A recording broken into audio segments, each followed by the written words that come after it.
This is the story of how the world's richest person, the owner of Tesla and X, bought the global town square, then corrupted it before using his immense wealth to help elect a convicted felon. April 14, 2022. Elon Musk makes an unsolicited offer to buy Twitter for $44 billion. He claims the site has become politically skewed and says, for Twitter to deserve public trust, it must be politically neutral. October 27th, the deal goes through. The next evening, a far-right conspiracy theorist breaks into the San Francisco home of Democrat House Speaker Nancy Pelosi, intending to kidnap her. Pelosi is away, but the man attacks her husband Paul, hitting him repeatedly on the head with a hammer.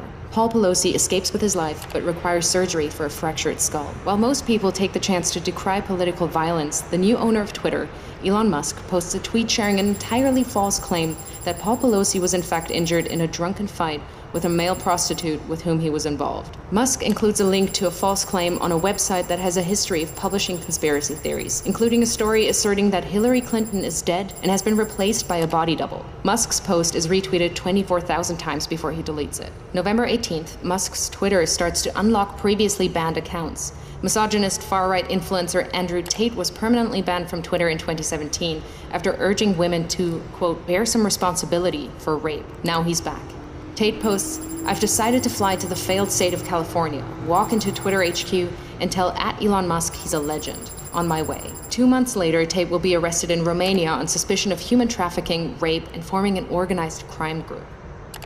December 8th. 3 members of Twitter's Trust and Safety Council resign. In their resignation letter, they cite research that found slurs against Black Americans and gay men jumped 195% and 58% respectively since Musk's takeover. 3 days later, the remaining members of Twitter's Trust and Safety Council are dismissed. Musk then tweets that, quote, my pronouns are prosecute Fauci, a reference to a conspiracy theory that the COVID crisis was exacerbated by America's top infectious disease doctor. December 16th, having claimed he's a free speech absolutist, Musk bans @ElonJet, a Twitter account that tracks the movements of his private jet using publicly available data. Musk also bans the accounts of a number of journalists who have written about @ElonJet. February 12, 2023. Ahead of the Super Bowl, both Musk and President Joe Biden tweet their support for the Philadelphia Eagles. Biden's tweet is seen 29 million times, Musk's just 9 million times. Incensed, Musk leaves the game early and calls an impromptu meeting of Twitter engineers at 2:36 a.m. Their job? To change the Twitter algorithm to artificially inflate the reach of Musk's tweets by a factor of 1,000, making him the preeminent presence on the site. July 23rd, Musk announces Twitter is now called X. August 25th, Donald Trump, once banned, returns to the platform by posting a picture of his mugshot from Fulton County Jail with the words, election interference, never surrender. Musk reposts the shot. 4 days later, X reverses Twitter's long-standing ban on paid political advertising. November 15th, in a post promoting the racist conspiracy theory that Jewish people are importing immigrants to America to fix elections for Democrats, one X user writes, Jewish communities have been pushing the exact kind of dialectical hatred against whites that they claim to want people to stop using against them. Musk replies saying, you have said the actual truth. In response, several advertisers, including Disney, Warner Brothers, and Comcast, pause their advertising on X. Musk then tells advertisers concerned by hate speech on the platform, go fuck yourself. Go fuck yourself. Is that clear?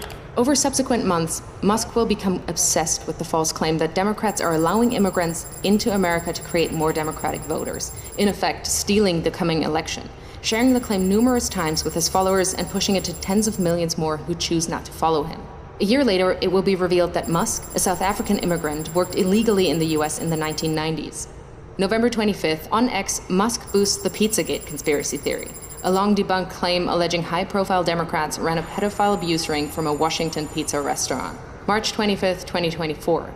Musk loses a lawsuit against the Center for Countering Digital Hate. He'd sued them after they flagged a rise in hate speech after Musk bought Twitter. In his ruling, a US district judge calls Musk's case vapid and says this case is about punishing the defendants for their speech. May 2024, Musk creates a political action committee which he calls America PAC. Its objective is to mobilize 1 million Republican voters in swing states in an effort to hand the election to Trump. Musk commits to putting tens of millions of dollars of his own money into the Get Out the Vote push and clears his calendar every Friday morning for 30 to 60 minutes to meet with the team he's assembled to run the effort.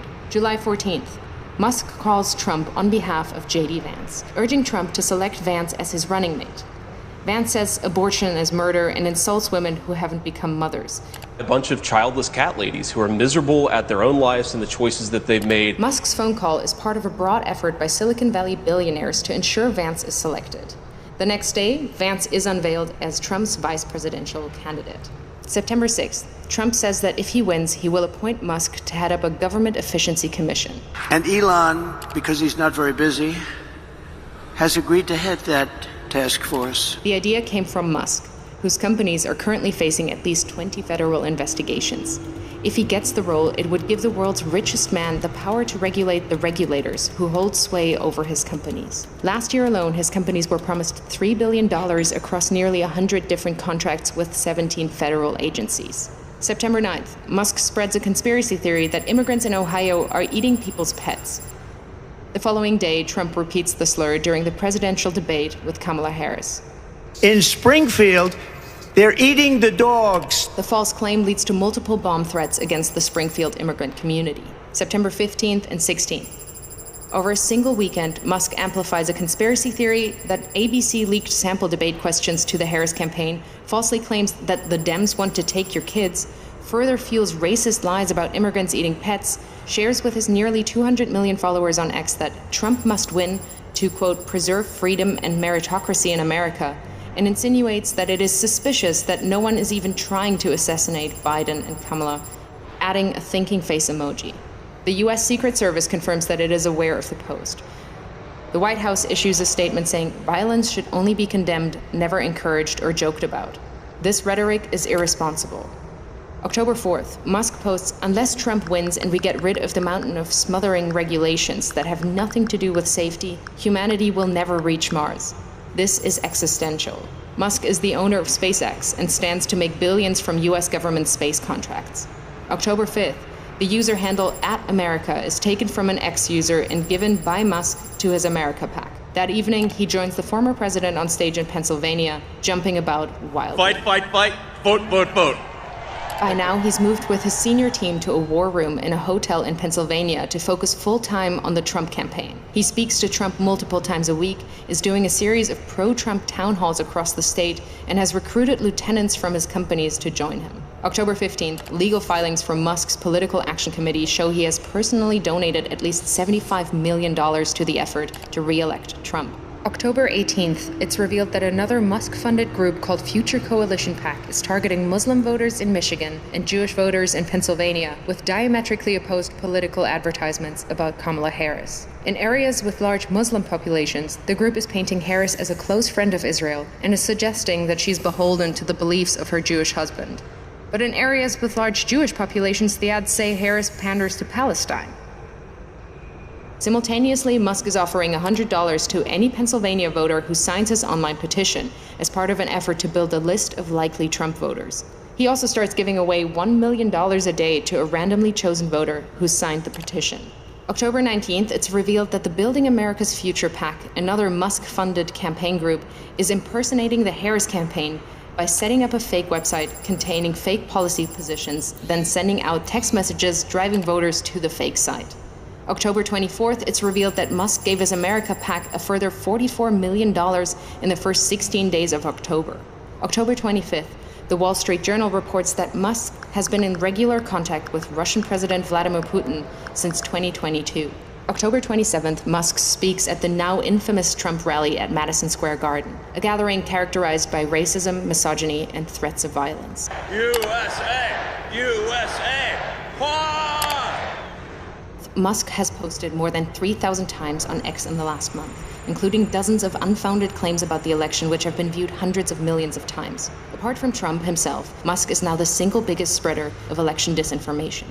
November 5th, Trump wins the presidential election. Elon Musk, a far-right conspiracy theorist, has succeeded in using his immense wealth to help swing the election in favor of a convicted felon.